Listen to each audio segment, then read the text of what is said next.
올해 같은 동족끼리 피를 흘리며 싸웠던 6.25 전쟁이 70주년이 되는 오늘 주일입니다. 지난번 미국의 워싱턴에 있는 알링턴 국립묘지를 간 적이 있습니다. 그곳에는 무명용사의 묘비가 있습니다. 6.25 전쟁으로 이영만리 한국으로 날아와서 꽃다운 나이에 우리 민족을 위해서 수많은 병사들이 전사를 했습니다. 그럼에도 불구하고 그들은 이름도 찾을 수가 없어서 무명용사의 묘라고만 적혀 있습니다. 그리고 참전 기념비 밑에는 이런 글이 있습니다. 한 번도 가본 적이 없는 나라를 위하여, 전혀 만나본 적도 없는 백성들을 위하여 우리는 부름을 받았노라. 이런 글이 있습니다. 전 이 비문을 읽으면서 대각선으로 길게 뻗어 있는 그 젊은이들이 묻혀 있는 묘비들을 바라보면서 당신들이 이렇게 죽었기 때문에 지금 내가 자유를 누리면서 살고 있습니다 라고 하는 고백을 그곳에 했어요. 눈물을 흘리면서. 올해가 우리는 6.25 전쟁, 여러분 같은 동족이 피를 흘리며 일어났던 70주년을 지금 맞이하고 있습니다. 그런데 아직도 세계에서 가장 치열하게 대치하고 있는 곳이 우리 남북관계예요. 여러분, 바벨론 70년에 이스라엘 민족이 해방이 된 것처럼 다시 우리는 이 해방이 되고 회복되어서 우리 민족이 복음의 통일이 오기를 우리가 하나님께 기도를 드려야 됩니다. 6.25 때 한국군과 유엔군이 죽은 사람과 부상자가 77만 6,360명이었답니다. 민간인들이 죽고 부상당하고 실종당한 숫자가 99만 960명. 여러분, 모두 한 200만 정도가 죽고 부상을 당하고 실종을 당했고 1000만의 이산 가족이 생긴 게 6.25 전쟁의 비극입니다. 전쟁이 얼마나 무서운 것인가를 우리가 잊어서는 안 되는 거예요. 지금 우리가 누리고 있는 평화는 거저 얻은 평화가 아닙니다. 거룩한 핏값이 지불된 거예요. 전쟁이 없는 평화가 오기를 우리는 하나님 앞에 기도해야 됩니다. 그러나 이런 평화는 우리 힘으로만 되는 게 아니에요. 오늘 영상을 보고 우리가 다시 깨달았듯이 하나님이 손을 들어줘야 돼요. 하나님의 손이 움직여 주셔야 되는 거예요. 그래서 그리스도인들은 이 통일을 말할 때에도 복음 통일이라고 하는 말을 분명히 해야 되는 겁니다. 복음이란 말은 하나님의 주권에 의한 통일입니다. 하나님의 손이 들어주시고 손이 움직여주신 하나님 주권적 통일이에요. 우리는 내 나라 내 조국을 내게 있다고 하는 것이 얼마나 감사한가, 이거를 깨달으면서 기도해야 됩니다. 오늘 말씀은 예레미야의 눈물이에요. 예레미야는 눈물의 선지자입니다. 암울한 조국의 앞날을 바라보면서 그는 슬피 울고 있는 예레미야의 애가, 이 말은 예레미야의 슬픈 노래라는 거예요. 오늘 이 시대에 우리를 향한 이 하나님의 음성이 바로 이 예레미야 애가가 될 수 있기를 축복합니다. 지금도 우리는 끝이 나지 않은 전쟁의 휴전 속에 있는 거예요. 북한에서는 수없이 미사일을 쏘아대고 있고 언제 핵이 날아올지 모르는 위협 속에서 지구상의 가장 전쟁의 위험이 가장 극도로 있는 데가 바로 우리의 현실입니다. 그런데도 불구하고 우린 설마 하면서 무감각해졌어요. 이거 심각한 겁니다. 지금 가장 중요한 것이 뭐냐? 안보와 경제입니다. 여러분, 안보가 무너지면 다시는 회복할 수 없는 나라가 된다는 거예요. 안보는 여야가 따로 없고 보수냐 진보냐가 따로 없는 거예요. 나라가 없이는 개인의 행복도, 여러분 기업의 번영도, 우리의 신앙의 자유도 존재할 수가 없는 거예요. 특히 우리 그리스도인들은 나라를 위해서 그 어느 때보다도 많이 기도해야 할 때가 지금이라는 것을 꼭 기억하시기를 바랍니다. 우리가 예루살렘에 가면 유대인들의 순환사를 재현해 놓은 야드바셈이라고 하는 박물관을 가보게 됩니다. 지난번 우리가 성지순례 갈 때는 시간이 없어 여기를 못 갔어요. 여기는 규모가 작지만 막상 들어갔다 나오는 사람마다 눈물을 흘리지 않는 사람이 없습니다. 눈물 없이 관람할 수 없을 만큼 유대인들이 당했던 지난 역사의 이 순환사를 재현해 놓은 거예요. 그리고 전시관의 맨 마지막 문을 나오는 입구에는 이런 글귀가 있습니다. 그들을 용서는 해주자, 그러나 잊지는 말자. 여러분, 가슴에 비수가 꽂히는 느낌을 받게 돼요. 유대인들은 히틀러에게 600만 명이 살해를 당했어요. 그들은 600만 구리의 소나무를 심으면서 그 후에 민족의 혼을 눈물로 간직했다는 거예요. 그리고 후손들에게 역사를 이렇게 가르친답니다. 그들을 용서는 하지만 그 사실을 잊지는 말아라. 실제 이스라엘 본국에는 여러 유대인들이 지금 610만 정도밖에 안 살아요. 그런데 전 세계에 흩어진 이 디아스포라 유대인들이 민족 정신이 얼마나 강한지, 여러분, 그들은 어느 곳에 살고 있든지 수입의 몇 퍼센트를 누가 시켜서 아니라 자원해서 자기 본국으로 보낸대요. 그리고 지금도 유대인들은요 300대 1의 아랍 진영에 에워싸여 있습니다. 그런데 누구도 이스라엘을 건드리질 못해요. 1967년도에 전쟁이 일어났어요. 아랍과 6일 만에 여러분 전쟁을 이겼던 거예요. 이게 여러분 살아있는 민족 혼이라는 거예요. 민족 정신. 우리는 6.25 전쟁의 70주년을 맞이하면서 우리도 다음 세대들에게 적어도 이 유대인들처럼 우리 민족의 역사, 민족의 혼을 우리가 심어줘야 된다라고 하는 생각을 해요. 오늘 말씀의 예레미야 애가라는 말은 예레미야가 눈물로 고백한 슬픈 노래라는 뜻이에요. 예레미야는 예루살렘이 바벨론에 함락이 되면서 그는 눈물로 고백한 5번의 슬픈 노래를 지었던 겁니다. 그 내용이 예레미야 애가예요. 그 내용이 뭐냐? 무엇보다 예레미야는 나라를 잃은 슬픔, 나라를 빼앗기고 나라가 함락된 그 슬픔을 이렇게 고백을 합니다. 오늘 1절을 우리 같이 한번 읽겠습니다. 슬프다 이 성이여, 전에는 사람들이 많더니 이제는 어찌 그리 적막하게 되었는고. 전에는 열국 중에 크던 자가 이제는 과부같이 되었소. 전에는 열방 중에 공주였던 자가 이제는 강제 노동을 하는 자가 되었도다. 슬프다 이 성이여. 오늘 슬프다라고 하는 히브리 원문을 에카 이렇게 말해요. 에카 이렇게 말해요.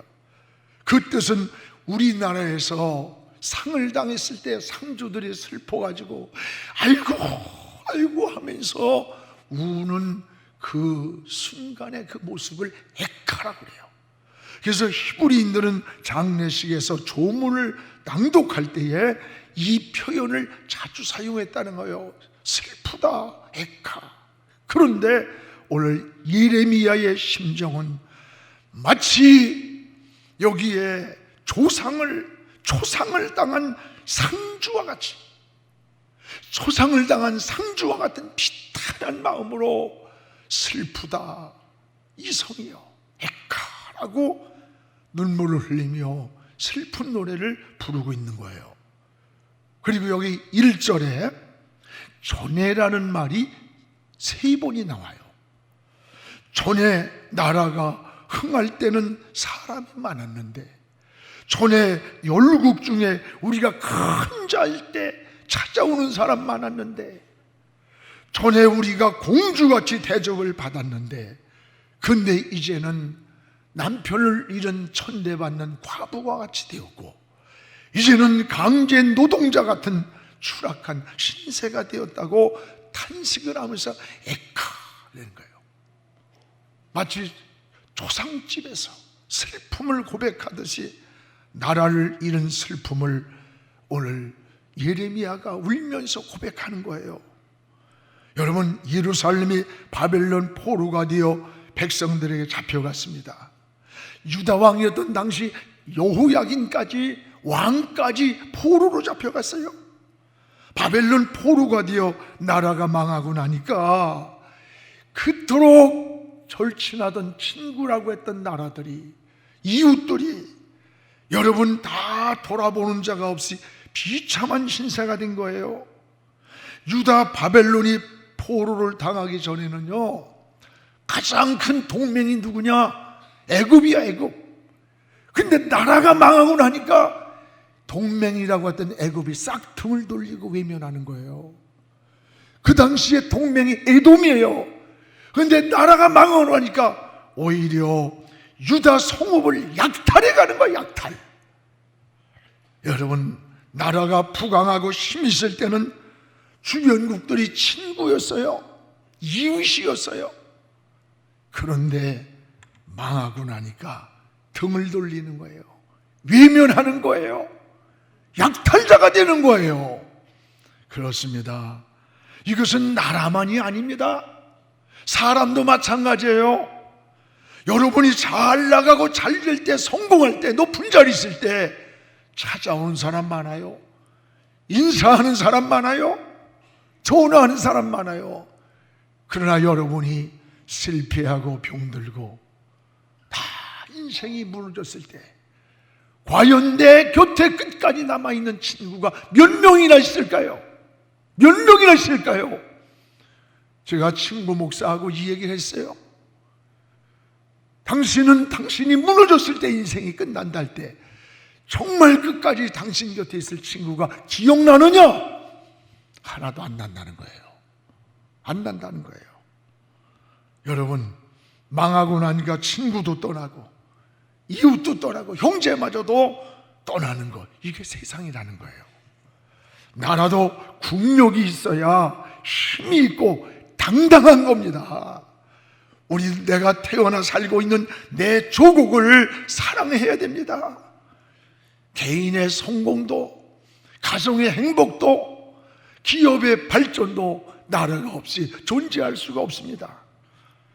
다시 동족끼리 만약에 이 땅에 전쟁이 일어난다면 우리 동족은 다시 회복할 수 없는 최악의 상태의 비극이 온다는 거예요. 옛날같이 소총 가지고 싸우는 때가 아니잖아요.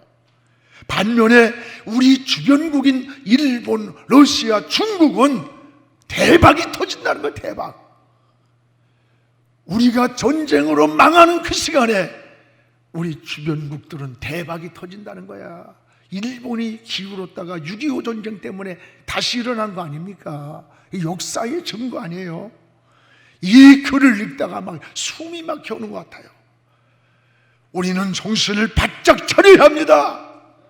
여러분, 국가 안보를 위해서는 우리가 초당적으로 대처해야 되는 거예요. 일본이나 미국을 보세요. 자국민의 이익이 된다, 그러면 안보, 외교 이런 면에서요, 여야가 따로 없이 똘똘 뭉쳐가지고 하나로 대처하는 걸 우리가 볼 수 있잖아요. 지금 가장 중요한 것은 우리 민족이, 여러분, 우리 국민이 상처를 치유하고 하나가 돼야 돼요. 너무 지금 분열돼 있어요. 우리는 지금 남남 갈등을 치유하고 복음으로 남북 통일이라고 하는 이걸 이루는 그날, 세계 민족 위에 뛰어난 그러한 민족이 될 줄로 믿습니다. 오늘 예레미야가 거리에 주저앉아서 적절하게 이 고백하고 있는 이런 내용이 바로 우리는 하나님의 음성으로 들려올 수 있기를 주의 이름으로 축복합니다. 또한 예레미야는 2절에 이어서 사랑하던 자도 원수가 되어 사랑하는 자가 내게 원수로 되어서 나타나더라는 거예요. 오늘 2절을 우리 같이 읽어보겠습니다. 밤에는 슬피 우니 눈물이 뺨에 흐르며 사랑하는 자들 중에 그에게 위로하는 자가 없고 친구들도 다 배반하여 원수가 되었도다. 내가 잘되고 힘이 있을 때는 그렇게 내 곁에 사랑하는 자가 찾아왔고 친구가 왔는데 나라가 빼앗기고 나니까 슬피 울어도 눈물을 닦아줄 사람이 없고 사랑한다고 했던 그들마저도 나를 배신하고 원수가 되었다는 거예요. 원수가. 그렇습니다.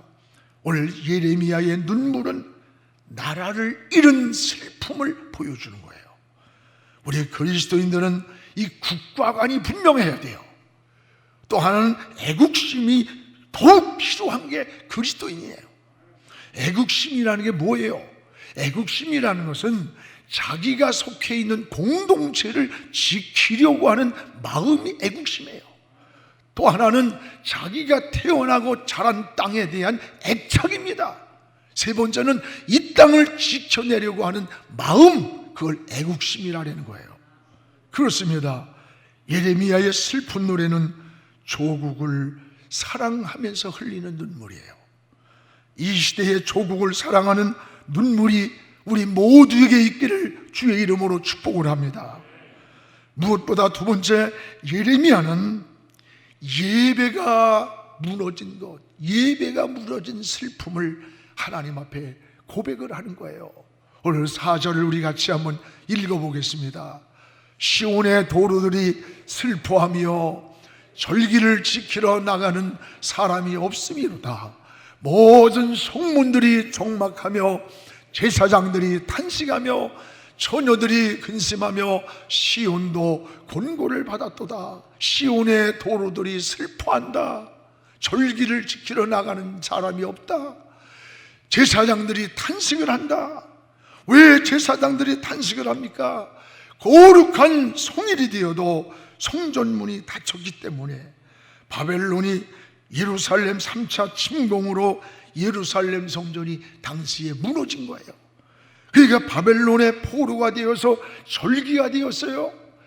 여러분, 제사를 드리러 나가야 되는데 오늘 예배 드리러 오는 시온의 도로가 슬프다는 말은 절기가 되면 예배를 드리려고 오는 순례객들로 항상 붐비던 그 시온의 도로가 사람이 없는 거야. 왜 없을까요? 모든 성문들이 닫혔다는 거예요. 예배가 무너진 거예요. 파괴된 거예요. 우리는 이번에 코로나 때도 변함없이 끝까지 예배를 드렸습니다만 많은 교회들이 예배의 문이 닫혔어요.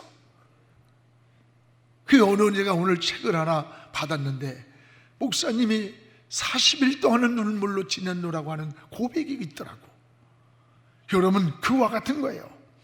거룩한 성일이 되어도 성전문이 닫혀 있고 제사할 곳이 없는 제사장들이 탄식을 하면서 우는 거야. 그리고 바벨론 강가에서 저 예루살렘 성을 바라보면서 슬픈 노래를 부르고 있는 거예요. 이것을 예레미야 애가 슬픈 노래라는 거예요. 노래가 아니라 울음이에요. 눈물인 겁니다. 여러분, 이렇게 마음껏 우리가 찬양할 수 있고 마음껏 기도할 수 있고 예배할 수 있는 자유가 있다고 하는 게 얼마나 축복인 줄 압니까? 하나님께 감사하시기 바랍니다. 지금도 북한에는요, 성경책을 소지하고만 있어도 큰일이 나요. 여러분, 지하교회에서 몰래 숨죽이고 예배드리다가 발각이 되면 완전히 아우지 탄광으로 아주 시족까지 죽어버리는 이런 그리스도인들이 얼마나 많습니까? 우리가 자유가 있고 신앙이 있고 마음껏 예배 드릴 수 있는 이 좋은 환경을 하나님께 감사해야 돼요. 나라가 포로가 되니까 여기 6절에 보니까 지도자들이라고 했던 떠들어대던 사람들도 백성을 버리고 힘없이 도망가더라는 거예요. 도망가더라. 6절에 보세요. 우리 같이 읽겠습니다. 딸 시온의 모든 영광이 떠나가며 그의 지도자들은 꼴을 찾지 못한 사슴들처럼 뒤쫓는 자 앞에서 힘없이 달아났도다. 지도자들이 다 양떼를 버리고 도망을 가는 거예요. 왜 달아납니까? 힘이 없으니까. 막을 힘이 없어요. 싸울 힘이 없기 때문에 그래요. 그렇습니다. 여러분, 힘이 있어야 합니다. 육체도 힘이 있어야 건강이 유지가 되는 거예요. 경제도 힘이 있어야 돼. 나라가 국력도 힘이 있어야 전쟁을 막을 수 있는 거예요. 힘이 없으면 협상이 안 되는 겁니다. 여러분, 힘이 없으면 대화가 안 되는 거예요. 굴종을 당하는 거, 굴종. 북한이 왜 핵을 목숨 걸고 집착하는 줄 알아요? 힘을 갖겠다는 거예요. 오늘 여러분, 그런데 우리는 탈원전을 하고 있습니다. 참 안타까운 거예요. 우리 기름 한 방울 나지 않는 나라의 자원이 뭐예요? 기술입니다. 뛰어난 기술. 세계의 가장 뛰어난 원전 기술을 가지고 앞으로 천조의 돈을 벌 수 있는 보석이 이게 원자력 기술이라는 거야, 우리나라. 근데 이게 탈원전하면서 다 파괴하니까 원전 기술자가 해외로 떠나버리고 박사과정, 대학원과정 다 없어져요. 다시 일어날 수가 없는 거예요. 너무 안타깝습니다. 다시 우리 민족이 이 안보와 경제라고 하는 이 두 기둥으로 잘 세워서 우리 민족이 국력이 있고 세계 민족을 향해 여러분 우뚝 서는 그런 민족이 될 수 있기를 기도하시기 바랍니다. 보트랜드, 여러분, 러셀은 인간의 힘을 세 가지로 분류했어요. 하나는 칼을 상징하는 물리적 힘, 두 번째는 돈을 상징하는 경제적 힘, 세 번째는 우리 마음을 움직이는 설득의 힘이라 했어요. 세상은 이 세 가지 힘으로 돌아간다고 해도 과언이 아닌 거예요. 그런데 이 힘을 균형 있고 지혜롭게 분별하는 제3의 힘이 있다는 거예요. 그 제3의 힘이 뭐냐? 이것은 하나님께로 오는 힘이라는 거예요. 영적 힘이라는 거예요. 다윗은 그래서 시편 18편 1절에 나의 힘이신 여호와여, 나의 힘의 근원이 되시는 하나님, 내가 주를 사랑한다고 고백했습니다. 그렇습니다. 우리도 하나님께로부터 이 힘을 얻어서 여러분의 신앙도 일어나기를 축복합니다. 여러분의 가정도 일어나고 우리 민족도 일어나서 세상을 향해 깃발을 꽂는 세계 민족의 우뚝 서는 우리 민족이 되기를 주의 이름으로 축원합니다. 또 하나, 예레미야는 무엇보다도 이런 현실 앞에서 하나님께 눈물로 호소하며 기도하는 것을 볼 수 있어요. 기도가 해답이에요. 오늘 9절 또는 11절에 우리 한번 9절 하반절에 보면 여러분 이런 말씀이 나옵니다. 여호와여, 원수가 스스로 큰 채 하오니 나를 환난을 감찰하소. 나의 환난에서 나를 감찰 보호해 주세요.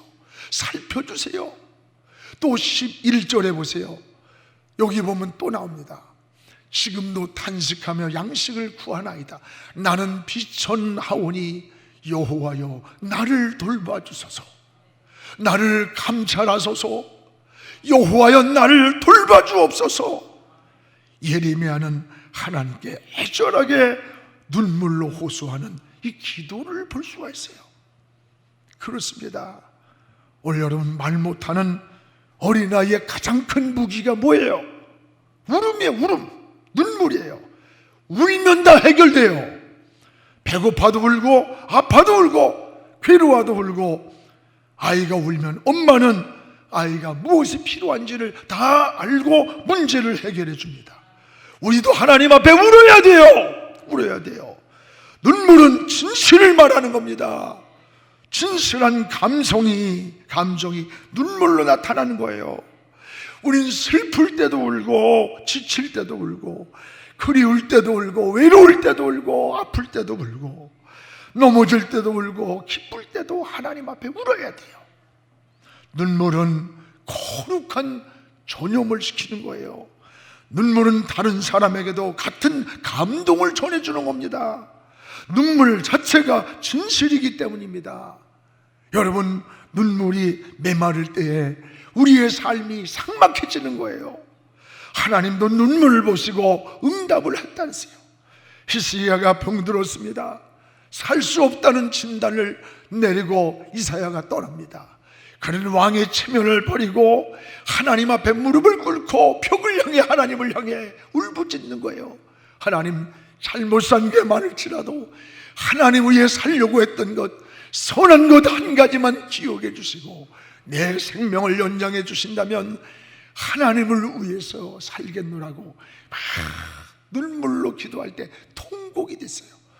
하나님은 돌아가는 이사야를 부릅니다. 이사야야, 다시 히스기야에게로 돌아가라. 그가 나를 찾으며 흘리는 눈물을 내가 보았다. 그에게 돌아가서 15년의 생명을 연장해 주라고 했어요. 여러분, 하나님도 눈물을 보시고 응답하셨어요. 사랑하는 여러분, 오늘 우리에게 기도의 눈물이 필요한 때입니다. 민족을 가슴에 안고 기도하던 모세가 있습니다. 예레미야가 있습니다. 에스더가 있습니다. 바울이 있습니다. 우리는 애국의 눈물이 하나님 앞에 필요한 시대예요. 하나님 앞에서 울어야 합니다. 울면 해결되는 거예요. 하나님이여 우리에게 눈물을 주시옵소서. 이 민족을 위한 눈물을 나에게 주시옵소서. 오늘 예레미야처럼 나라를 위하여 흘릴 수 있는 기도의 눈물, 슬픈 노래를 부를 수 있는 진정한 기도, 믿음이 오늘 이 시대에 우리 그리스도인들이 해야 할 사명이요 우리의 의무라고 깨달아야 될 줄로 믿습니다. 기도하겠습니다. 살아계신 우리 하나님 아버지, 감사합니다. 폐허 속에서 굶주리던 저희들 이렇게 생명 은혜 주시고 자유와 평화 부강한 은혜 주셨습니다. 그러나 아직도 동족이 총칼을 겨누는 아버지 분단된 조국에 있습니다. 하나님의 손을 들어 주옵소서. 하나님의 손이 움직여서 피 흘리지 않는 복음의 통일이 다가와 세계 민족 위에 우뚝 서는 우리 민족으로 축복하여 주시옵소서. 끊임없이 포기하지 아니하고 기도하는 우리 성도가 되게 하옵소서. 예수님의 이름으로 기도하옵나이다. 아멘.